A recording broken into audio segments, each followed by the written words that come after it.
for joining us. We're getting you conversations from this event, the Mumbai First Conference that's looking at the possibility of making Mumbai into a mega city, taking some lessons from the European Union. And joining us now is Mr. Gunnar Haglund, who's the Consul General of Sweden, and he's been in Mumbai for about a year now. Is that right? Yeah, that's correct. And what has your experience been like?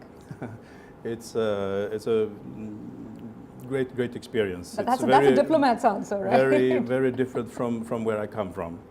Okay. A lot more people, a lot more hotter. The food is different, but it's a challenge. It's fascinating. Okay. I enjoy being here very much. Okay. So what was the thought process? Why partner with this conference, which is about local Mumbai issues? We've been developing our cities in a sustainable way for many years. We had severe problems some 45 years ago with pollution, water pollution, air pollution. We didn't know what to do with our garbage. A big city, any big city produces a lot of, in a way, unwanted rest products. And what we've done in Sweden, and also then in the 70s in Sweden, we had came in a big crisis during the oil crisis, 1973 and 1979. And what we've done in Sweden is that we've learned how to use waste, different kinds of waste, as fuels, as energy. Wow. So a large part of Swedish energy supply is based on different kinds of waste. That's fascinating. It is fascinating, yeah. And it's very interesting to follow a little piece of waste from where it is produced in the home or in an industry or in the forest or in the agriculture, and further on how you then later on can use it as an energy source. And in the same way you save the energy, you save the environment because you don't pollute the environment. Yes. But you also create energy, and energy you sell, and when you sell something you get money. So, for example, in Stockholm, the capital of Sweden, the city takes drinking water for free from a lake, and then it sells this drinking water 6 times before it goes back into the sea, as it is. So it is sold as drinking water, it is sold as heat, it is sold as cooling, it is sold as electricity, it is sold as biogas, and it is also sold as a biofertilizer. So this is interesting, and this is a good way of making money. Yeah, it's a good way of making money from something that is just lying around and creating a problem, being a pollution. So what sort of waste is this which is being converted into energy, and typically how much of Sweden's energy requirement is being covered with this innovative manner? The main source, that is bio-waste from our forestry, but that's not what I will talk about today. That would be, I guess, about 50% of our heating, and we heat a lot because Sweden is a cold country. Yes. That would be bio-waste, branches and tops and roots and things like that. But what I will mostly speak about today, it's different kinds of municipal wastes.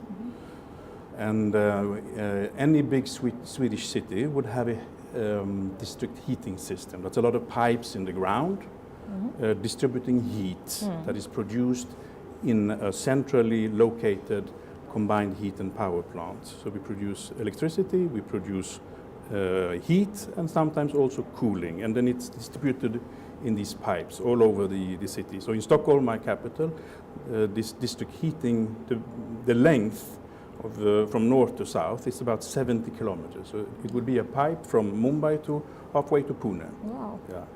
And then in this system, about 20% comes from incinerating, burning waste, household waste, the waste that we don't want to use, that we cannot use. And this is biodegradable waste, which is used to convert it into heat? No, this could be, most of it is plastic and wood, but it could also be whatever ends up there, because it is not sorted. It's the thing that in my home, at home I would have 4, 6, 8, it depends upon the municipality, small bins under the sink, where I would put different kinds of waste. Right. And if I put the things that I don't know what to do with, small papers and plastic and things like that, then it goes directly to the incinerator. So it is burnt within 2-3 days usually. Wow. And that is, in Stockholm, it's 30% of the heat. In Sweden in general, it is about almost 20% of the heat in this district heating system. So it's not electricity, but it's heat, which is it's very also important. electricity. It's also electricity. Yes, Okay. but you don't get as much electricity out of the waste. incinerator Right. as you get heat. Right. And intelligent thing here is to distribute this energy, the heat, in a district heating system. So a cold day, a winter day in Stockholm, you would see no smoke from the chimneys. With only 5 chimneys in Stockholm, 5 big combined heat and power plants. Okay. And of course, this is not really interesting for India because you don't lack. But maybe not for this part, but yes, other parts in the north perhaps. But we also have a district cooling system, so we distributed cooling in the same way. And the heat then that is produced in the combined heat and power plant, the waste incinerator, is used not for creating heat, but for creating cooling. And then it is distributed the same way. Right. And this is a good way of saving electricity, because you then don't use very much electricity, maybe 1-2% of what you do in this room when you produce electricity. You use heat, which is a waste product from producing the electricity that you were talking about.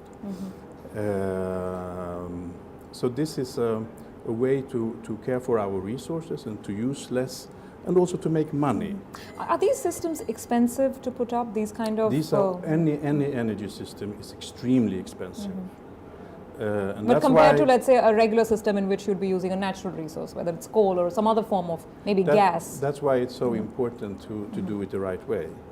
But a waste incinerator, it does not need to be a waste incinerator. You can use any combined heat and power plant to do this. But the waste incinerator is about 8 times as expensive as a normal combined heat and power plant, because you have to clean all the flue gases and the wastewater that is created.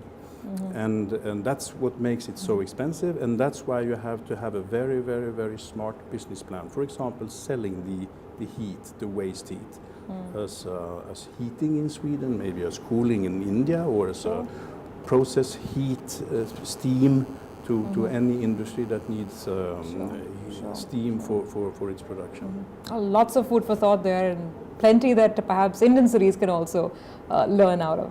Thank you so much for your time.